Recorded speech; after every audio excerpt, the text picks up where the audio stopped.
क्या हालचाल, सब बढ़िया। तो आज की इस वीडियो में मैं आप सभी बच्चों को क्लास 11th हिंदी कोर आप सभी बच्चों का 27 फरवरी को पेपर है और 27 फरवरी को पेपर में आप सभी बच्चों को जो सवाल पूछे जाएंगे आपके बुक पार्ट से, वो तमाम सवाल मैं आप सभी बच्चों यहाँ पर करने बेसिकली बताने की यहाँ कोशिश करूंगा। तो आप सभी बच्चे वीडियो को लास्ट तक बने रहिएगा। वीडियो पसंद आए तो वीडियो को लाइक करिएगा, चैनल पर अगर न्यू आए तो चैनल सब्सक्राइब करिएगा, साथ में बेल आइकन पे क्लिक कर लीजिएगा ताकि इसी प्रकार पल पल की हर वीडियो की नोटिफिकेशन आपको जो मिलता रहे। डिस्क्रिप्शन बॉक्स में हमारा एक छोटा सा टेलीग्राम ग्रुप और फेसबुक पेज है जहां मुझसे जुड़ना चाहें तो जुड़ सकते हैं। अब देखिए, पहला ही सवाल आपसे बच्चों को पेपर पूछा जा सकता है जो कि आपका पाठ्य पुस्तक आरोह से है, ठीक है, जिसमें पदखंड में से ये चैप्टर है हमारा, जिसमें आप लोग चैप्टर नाम जानते होंगे कि हम तो एक करी जाना संतो देखत जंग बौराना। यानी ये जो कह सकते हैं जो हमारे पास पद है, पदखंड है, बेसिकली वो किनके द्वारा लिखा गया, तो कबीर जी के द्वारा लिखा गया। इसलिए कबीर जी के द्वारा देखिए यहाँ पर कुछ यहाँ पर क्वेश्चन पूछे गए कि कबीर का जो जन्म हुआ था वो कब हुआ था, 1296 ईस्वी में, 1317 ईस्वी में, या फिर 1370 में, या फिर 1398 ईस्वी में। देखिए, अगर आप गूगल में सर्च करिएगा तो आपको हो सकता है अलग अलग डेट मिले, लेकिन फिलहाल जो कह सकते हैं आपको बुक में मेंशन है वही बता रहा हूं कि कबीर का जो जन्म हुआ था वो 1398 में हुआ था। आप सभी बच्चों को ये वाला याद रखना है, ठीक है। अगला सवाल पूछा जा सकता है कि कबीर के अनुसार ईश्वर की जो प्राप्ति है वो कैसे संभव है। आप सहज भक्ति द्वारा कबीर कह सकते हैं ईश्वर को प्राप्त कर सकते हैं, साधना द्वारा हम ईश्वर को प्राप्त कर सकते हैं, या फिर कर्म कांड द्वारा ईश्वर को प्राप्त किया जा सकता है, या फिर तीर्थाटन द्वारा प्राप्त, यानी आप तीर्थ जगह जाके प्राप्त कर सकते हैं। तो हमारे पास अगर ईश्वर को प्राप्त करना है, ये कबीर के हिसाब से बताया गया, तो हम लोग सहज भक्ति अपनाकर अपने जीवन में क्या कर सकते हैं, ईश्वर को प्राप्त कर सकते हैं। तो ऑप्शन नंबर क्या हो जाएगा, ए नंबर इसका सही उत्तर हो जाएगा। अगला सवाल है आपसे बच्चों पूछा हुआ है कि कबीर की बानी को डिक्टेटर मतलब इंग्लिश में वर्ड होता है, इसे तानाशाह कहा जाता है। तो यहां पर ये किसने कहा है कि कबीर की बानी को डिक्टेटर किसने कहा है, ये आपको बताना है।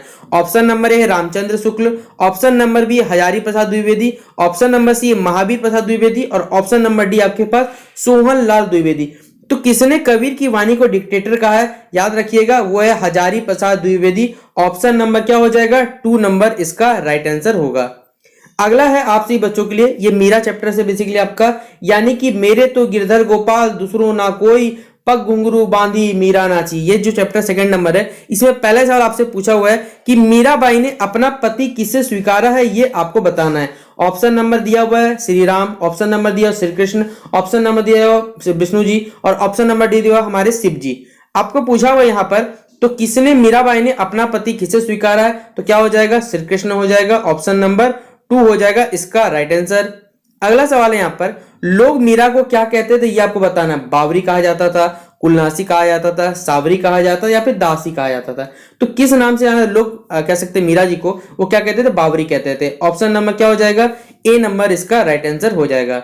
अगला सवाल है, मीरा भक्ति काल के किस धारा की कवित्री थी, यह बताना है। सगुन धारा की वो कवित्री थी, या फिर निर्गुण धारा की कवित्री थी, या फिर दोनों कथन सही है, या फिर हमारे पास इनमें से कोई भी कथन सही नहीं है। तो मीरा जी जो थी वो भक्ति काल की किस धारा कैसे धारा कवित्री थी, वो एक सगुन धारा की थी। ऑप्शन नंबर क्या हो जाएगा, ए नंबर हो जाएगा। और मीरा के जो गुरु थे वो कौन माने जाते थे, बल्लभाचार्य, कवि रैदास, कवि तुलसी, या फिर संत कबीर। तो किनको माना जाता है, तो कवि रैदास को माना जाता है। तो ऑप्शन नंबर क्या हो जाएगा, 2 नंबर इसका राइट आंसर हो जाएगा। अगला सवाल पूछा हुआ आपसे बच्चों से यहाँ पर कि मीरा के काव्य की जो कह सकते भाषा जो थी वो मुख्यतः क्या थी, मतलब काव्य खंड में उनका जो भाषा इस्तेमाल होता है वो कौन सा इस्तेमाल होता था। पहला ऑप्शन है अवधी, फिर दूसरा है हमारे पास बुंदेलखंडी, या फिर ऑप्शन नंबर सी राजस्थानी, या फिर ऑप्शन नंबर बी है, सॉरी ऑप्शन नंबर डी जो हमारे पास है वो ब्रज भाषा। तो कौन सा भाषा यहाँ इस्तेमाल होता था मुख्यतः, तो वो कौन सा भाषा था बच्चों, वो था राजस्थानी। ऑप्शन नंबर क्या हो जाएगा, 3 नंबर इसका राइट आंसर होगा। अगला यहाँ पर कि मीरा को विष का प्याला किसने दिया था, राणा ने, पिता ने, सखी ने, या फिर उनके पति ने। तो किसने दिया था मीरा को विष का प्याला, तो वो था राणा। ऑप्शन नंबर ए क्या हो जाएगा इसका, याद रखिएगा सही जवाब हो जाएगा। अगला सवाल है आपसे बच्चों से पथिक कविता, यानी पथिक कविता जो किनके द्वारा लिखा गया है, राम नरेश त्रिपाठी जी के द्वारा ये पंक्तियां लिखी गई है। यहाँ पर पहला सवाल पूछता है पथिक कविता के कवि कौन है, तो आप लोग आराम से समझ गए होंगे, राम नरेश त्रिपाठी। ऑप्शन नंबर क्या हो जाएगा, ए नंबर इसका राइट आंसर हो जाएगा। अगला सवाल है पथिक का मन कहाँ नहीं, पथिक मतलब राही या फिर रास्ता में चलने वाला, तो पथिक कहते हैं। पथिक का मन कहाँ विचरना चाहता है, सागर और गगन के बीचों में, या फिर पर्वती बोल रहा हूँ, पर्वत और नदी के बीच में, वन और उपवन के बीच में, या फिर ऑप्शन नंबर डी चांद और तारों के बीच में उसका जो मन है वो विचरना चाहता है। तो क्या होगा बच्चों, सागर और गगन के बीच में, गगन यानी आसमान के बीच में। तो ऑप्शन नंबर ए हो जाएगा इसका राइट आंसर। अगला है पथिक कविता में पथिक जो है किसके सुंदर रूप पर मोहित है? प्रकृति पे, पत्नी पर, प्रेयसी पे, या फिर इनमें से कोई भी कथन सही नहीं है। तो जो हमारे पथिक है कवि में, इस कविता में इसी बताया गया, वो किसके सुंदर रूप पर मोहित हो चुके हैं? तो वो है प्रकृति। तो ऑप्शन नंबर क्या हो जाएगा? ए इसका राइट आंसर हो जाएगा। अगला सवाल है, पथिक यहाँ पर बताया गया है, पथिक किसके सौंदर्य पे, आपको फिर बताइए, यही सवाल देखिए उल्टा पूछ दिया गया है कि पथिक जो है किसके सौंदर्य पे मुग्ध होकर वहीं बसना चाहते हैं। आप खुद बताइए क्या होगा राइट आंसर? क्या हम लोग टिक कर दें प्रकृति, ऑप्शन नंबर 3? क्या कोई दिक्कत होगा? क्यों? देखिए दोनों सवाल का भावार्थ एक ही है, इसलिए ऑप्शन नंबर 3 हो जाएगा हमारे पास। अगला है, आकाश में सूर्य के सामने बादलों का जो समूह है वो कब नाचता है? कभी कभी, कुछ क्षण भर, या अचानक, या फिर हर समय? आपको बताना है। 4 आपको ऑप्शन दिए, बताइए क्या होगा राइट आंसर? तो जब भी आकाश में सूर्य के सामने जो हमारे कैसे बादलों का समूह है वो कभी कभी नाचता है, ये पोएम के अकॉर्डिंग है, कविता के अकॉर्डिंग हमारे। तो ऑप्शन नंबर क्या हो जाएगा? अच्छा, ऑप्शन बच्चों उल्टा पुल्टा हो गया है, यहाँ पर हर क्षण होगा, ठीक है, क्योंकि ये टूल ऊपर चला गया, 3 नीचे चला गया। तो हर क्षण क्या हो जाएगा? इसका राइट आंसर हो जाएगा। अगला है, पथिक कविता में संसार का स्वामी किसे कहा गया हमारे पास? ठीक है, चंद्रमा को, आकाशगंगा को, सूर्य को, या फिर तारे को? बताइए क्या होगा राइट आंसर? खुद ब खुद आप टिक कर दिए, बोले हाँ सूर्य होगा। तो ऑप्शन नंबर क्या हो जाएगा? ए नंबर इसका, सॉरी, और ए नंबर बोल रहा हूं, सी नंबर इसका क्या होगा? राइट आंसर हो जाएगा। अगला हमारे पास है वो कविता, ठीक है, सॉरी वो आंखें हमारे पास है। ये कविता है, ये कविता किसके द्वारा लिखा गया ये आपको बताना है। पास्ट के द्वारा, त्रिलोचन के द्वारा, सुमित्रा नंदन पंत के द्वारा, या फिर राम नरेश त्रिपाठी जी के द्वारा। फिर आंखें कविता किसके द्वारा रचित है बच्चों? तो याद रखिएगा ये कविता किनके द्वारा लिखा गया है? तो ऑप्शन नंबर सी, सुमित्रा नंदन पंत, ऑप्शन नंबर 3। अगला है, किसान की धरनी यानी पत्नी किसके अभाव में मर गई है? हम बताना है। भोजन के अभाव में, पुत्र के अभाव में, दवा के अभाव में, या फिर इन सभी कथन सही है हमारे। तो क्या होगा राइट आंसर? उनके जो कह सकते हैं जो किसान की पत्नी बेसिकली वो दवा के अभाव में मर गई। ऑप्शन नंबर क्या हो जाएगा? 3 नंबर इसका राइट आंसर हो जाएगा। अगला हमारे पास सवाल है कि किसान की आंखों में किसका दुख व्याप्त है? गरीबी का, शोषित का, शोषण का, या फिर ऑप्शन नंबर डी इनमें से कोई भी नहीं। तो क्या हो जाएगा? गरीबी का। ऑप्शन नंबर ए टिक करिए, सही जवाब ये बोला ऑप्शन नंबर ए हो जाएगा, गरीबी इसका राइट आंसर। अगला है, वे आंखें कविता में किसान की आंखें किसके समान यहाँ कही गई है? हिरण की आंखें के समान कही गई है, चंद्रमा के, या फिर अंधकार की गुहा के हिसाब से, या फिर कह सकते हैं प्रकाश की गुहा के। तो क्या हो जाएगा? किसान की जो आंखें बेसिकली वो अंधकार की गुहा के हिसाब से कंपेयर की गई है। तो ऑप्शन नंबर क्या होगा? 3 नंबर इसका राइट आंसर हो जाएगा। अगला सवाल हमारे पास यहाँ पूछा हुआ है कि कवि भवानी प्रसाद मिश्र, यानी कि हमारे पास चैप्टर बदल गया, अब चैप्टर स्टार्ट होता है कैसे घर की याद, हमारा चैप्टर स्टार्ट होता है। यहाँ बोला हुआ है कि कवि भवानी प्रसाद मिश्र जेल प्रवास के दौरान क्यों भावुक हो उठते हैं, यह हमें बताना है। क्यों? उनके घर के सदस्यों को याद आने के कारण, या फिर ऑप्शन नंबर 2 है घर में शादी समारोह होने के कारण, या फिर घर का जो पुनर्निर्माण करवाने की इच्छा के कारण, या फिर ऑप्शन नंबर डी घर बर्बाद हो जाने के कारण। क्या कारण था जिसके कारण जो हमारे कवि हैं भवानी प्रसाद मिश्र उनको जेल प्रवास के दौरान क्या हुआ? वो भावुक उठते थे, और ये कारण था उनका अपने घर के परिवार की याद आना। तो घर के सदस्यों की याद आने के कारण ये इसका right answer option number A हो जाएगा। अगला सवाल पूछा हुआ है, माँ की जिनकी स्नेह धारा में कौन सा अलंकार है? देखिए यहाँ पर हमारे पास जो वर्ड दिया हुआ है माँ की जिनकी स्नेह धारा में, ये आपको देखिए अलंकार थोड़ा सा मालूम होना चाहिए। यहाँ पे सिलेक्टेड क्वेश्चन पढ़िएगा तो भी आपका काम हो जाएगा। यहाँ पर कौन सा अलंकार है बच्चों? फिलहाल तो बता दे रहा हूँ, रूपक अलंकार। जितने भी देखिए आपको वीडियो हिंदी को बताया गया वहां पर अलंकार का जिक्र कर दिया गया है। बैगन के जो इंपॉर्टेंट क्वेश्चन है वो भी बता दिया गया। तो नहीं देखा है तो जल्द से जल्द देख लीजिएगा, सारा का सारा एग्जाम से पहले कवर कर लीजिएगा और नोट डाउन के सारा का सारा पढ़ के जाइएगा, ठीक है। तो ऑप्शन नंबर क्या हो जाएगा? 2 नंबर इसका राइट आंसर हो जाएगा। अगला सवाल है, कवि के जो पिता है वो किस धार्मिक ग्रंथ का पाठ करते हैं, ये बताना है। गीता का, महाभारत का, रामायण का, या फिर ऑप्शन नंबर डी कुरान का। तो जो हमारे कवि हैं यानी भवानी प्रसाद उनके जो पिताजी है किस धार्मिक ग्रंथ का पाठ करते हैं? तो वो गीता। ऑप्शन नंबर क्या होगा? ए नंबर इसका राइट आंसर हो जाएगा। अब अगला हमारे पास देखिए नया पाठ स्टार्ट होता है। क्या? चंपा काले काले अक्षर नहीं गिनती, ये किनके द्वारा लिखा गया है? तो त्रिलोचन के द्वारा लिखा गया है। पहले पूछता है कि चंपा किसकी बेटी है? सुंदर की, या फिर ऑप्शन नंबर बी हमारे पास सुदर्शन की, ऑप्शन नंबर सी हमारे पास सुदामा की, और ऑप्शन नंबर डी हमारे पास सुभद्रा की। तो किनकी बेटी है बच्चों चंपा, ये हमें बताना है। तो हम लोग जानते हैं क्या हो जाएगा? ऑप्शन नंबर ए सुंदर की। ऑप्शन नंबर ए राइट टिक कर लीजिएगा। अगला है, चंपा स्वभाव में कैसी लड़की, ये बताना है। वो भोली है, मृदुभाषी है, नटखट है, या फिर अक्कड़ है? किस प्रकार के देखो उनका जो स्वभाव चित्रण ये बताया गया। तो जो चंपा है वो बेसिकली क्या है? नटखट है, नोटी है। ऑप्शन नंबर क्या हो जाएगा? 3 नंबर इसका राइट आंसर हो जाएगा। अगला सवाल है हमारे पास, चंपा अपने बालम को कहाँ कभी न जाने देना चाहती है? बंबई, कलकत्ता, मद्रास, या फिर कानपुर? क्या होगा? कलकत्ता। ऑप्शन नंबर क्या हो जाएगा 2 नंबर में सही आंसर है हमारे पास। अगला सवाल है कि कवि त्रिलोचन का जो मूल नाम है वो क्या है, आपको बताना है। ऑप्शन नंबर ए दिया हुआ है किशन देव, ऑप्शन नंबर बी दिया हुआ हमारे पास रामदेव, ऑप्शन नंबर सी है हमारे पास आशुतोष सिंह या फिर ऑप्शन नंबर डी हमारे पास वासुदेव सिंह। तो जो हमारे कवि त्रिलोचन है उनका मूल नाम क्या है, वो है Vasudev Singh, option number D. ठीक है, तो ऑप्शन नंबर डी पे आप लोग टिक करिएगा। अगला सवाल है चंपा प्रतिदिन डैश काम करती थी, बर्तन मांजने का या फिर पशुओं को चराने का या फिर ऑप्शन नंबर सी जो हमारे पास है वो पढ़ाई का या फिर ऑप्शन नंबर बी कपड़े धोने का। तो चंपा प्रतिदिन किस चीज का काम करती थी बच्चों, तो वो करती थी पशुओं को चराने का। तो ऑप्शन नंबर 2 हो जाएगा इसका राइट आंसर, टिक कर लीजिएगा ये वाला सवाल। अगला हमारे पास सवाल है दुष्यंत कुमार, यानी कि अब हमारे पास स्टार्ट हो जाता है गजल कविता। अब गजल कविता में देखिए दुष्यंत कुमार चैप्टर से आपसे क्या क्या सवाल पूछे जाएंगे। पहला ही पूछा हुआ है कि ये जो कविता वैसी दुष्यंत कुमार गजल कविता किस गजल संग्रह से ये उद्गीत है, ये बताना है। साये में धूप से उद्गीत है, मतलब निकला हुआ वहां से, वे आंखें से, या फिर नए पत्ते, या फिर एक कंठ विश्वव्यापी। तो क्या होगा बच्चों, इसका राइट आंसर हमारे पास कि जो दुष्यंत कुमार की जो गजल है बेसिकली कविता, ये किस गजल संग्रह से लिया गया है, तो ये है साये में धूप। ऑप्शन नंबर ए हो जाएगा इसका राइट आंसर।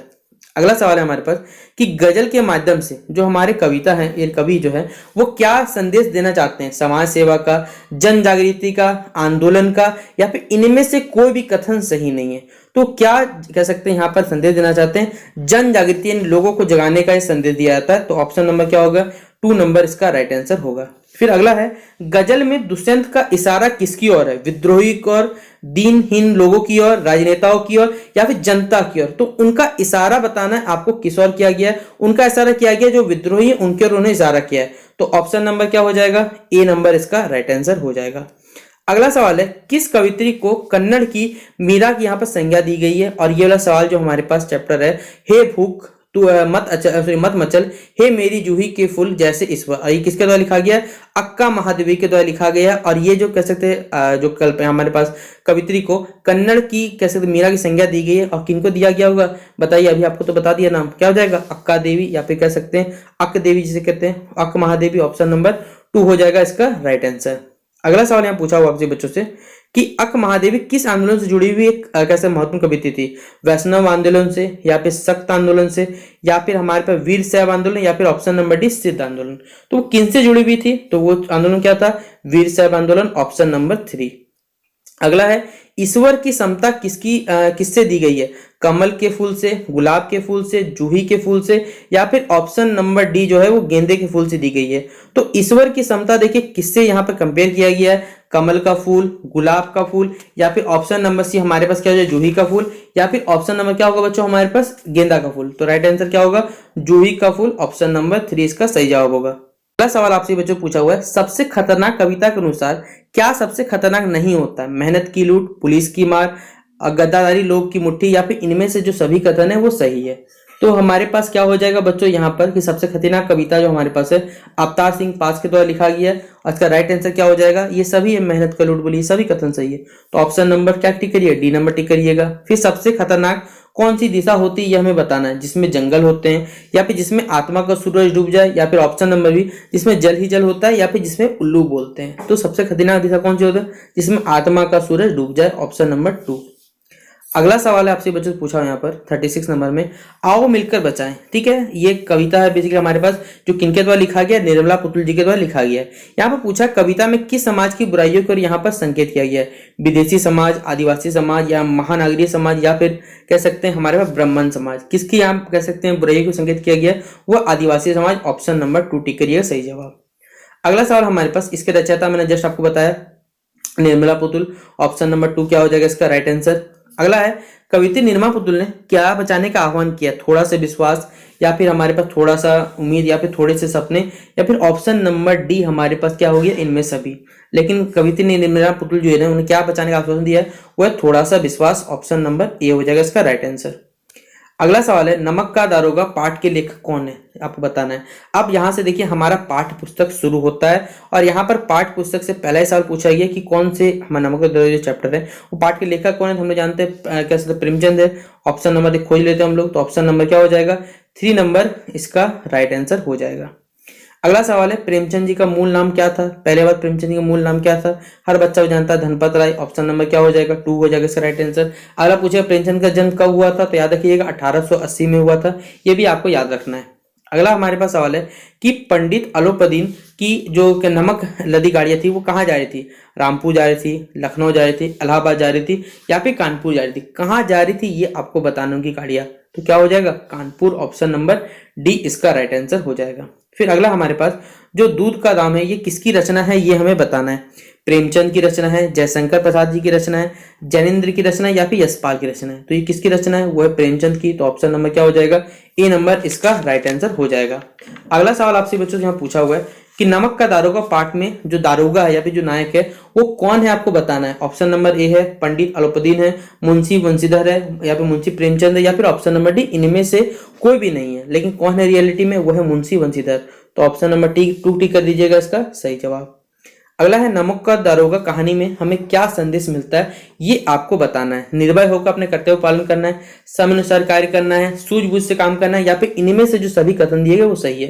तो राइट आंसर क्या हो जाएगा हमें कि निर्भय होकर हमें क्या करना है? अपने कर्तव्यों का पालन करना है। ऑप्शन नंबर ए। अगला है, देखिए मियां नसीरुद्दीन कौन थे? तो ये हमारे पास चैप्टर हो मियां नसीरुद्दीन, लिखा किसने? कृष्णा सोपती जी के द्वारा लिखा गया है। अब पूछा मैं कौन थे ये, तो हमें ये बताना है कि ये थे कौन वास्तविकता में। तो ये हमारे पास मियां, सच ये, हाँ ठीक है, मियां नसीरुद्दीन कौन थे बच्चों हमारे पास, क्या बता सकते हैं? वो क्या थे? नानबाई थे। तो ऑप्शन नंबर क्या हो जाएगा? 2 नंबर इसका राइट आंसर हो जाएगा। फिर मियां नसीरुद्दीन कितने किस्म की रोटियों के बनाने के लिए वो बेसिकली मशहूर थे, हमें ये बताना है। 24, 40, 44 या फिर 56 आपको बताना है। तो कितने प्रकार की रोटी या फिर कितने किस्म की रोटी बनाते थे वो? 56 प्रकार रोटी बनाते। तो ऑप्शन नंबर क्या होगा? डी नंबर हो जाएगा। फिर अगला हमारे पास, लेखिका मियां नसीरुद्दीन के पास किस हैसियत से गई थी, ये हमें बताना है। आपको चारों ऑप्शन दिए, पत्रकार, संपादक, कलाकार या फिर निबंधकार। तो किस हैसियत से पहुंची थी वो? पत्रकार की हैसियत से। ऑप्शन नंबर क्या होगा? ए नंबर हो जाएगा। फिर खानदानी नानाबाई किसमें भी रोटी पका सकता था, ये आपसे खासियत बतानी है हमें। ऑप्शन नंबर आपको दिया हुआ है, तालाब में, कुएं में, जल स्रोत में, या फिर नदी में। तो कहाँ पर उसका खासियत था, आप कह सकते हैं, तो हो जाएगा कुआं। ऑप्शन नंबर 2 हो जाएगा। अगला है, मियां नसीरुद्दीन पाठ में दिल्ली के किस बादशाह का यहाँ पर जिक्र किया गया है? तो वो कौन सा बादशाह जिक्र किया गया था? Bahadur Shah Zafar. Option number A हो जाएगा। फिर अगला लास्ट सवाल हमारे पास, मियां नसीरुद्दीन नानबाइयों के क्या माने जाते थे? ये शागिर्द, उस्ताद, मसीहा, या फिर किस नाम से जाना जाता था? तो उसे मसीहा माना जाता था। ऑप्शन नंबर क्या होगा? 3 नंबर इसका राइट आंसर होगा। और इसी प्रकार हमारा क्लास 11th हिंदी कोर का टॉप 50 क्वेश्चन कंप्लीट होता है। इसके बाद एक और वीडियो आएगा जिसमें सारा बुक पार्ट कंप्लीट हो जाएगा, जिसमें 50 से 60 क्वेश्चन रहेंगे। पूरा सिलेबस आपका कंप्लीट हो जाएगा, ग्रामर सेक्शन कंप्लीट कर दिया गया है। जल्द से जल्द जाइए देखिए और सारे के सारे अपने एग्जाम की तैयारी करिए। बाकी आप सभी बच्चों का जो भी ऑनर्स है वो सारा का सारा अपलोडेड है, कह सकते हिस्ट्री, पॉलिटिकल साइंस, ज्योग्राफी, सब के सब वहाँ से आप अपलोड करिए, देखिए और एग्जाम की अच्छे से तैयारी करिए। मिलते हैं नेक्स्ट वीडियो पे, तब तक के लिए जय हिंद, जय भारत।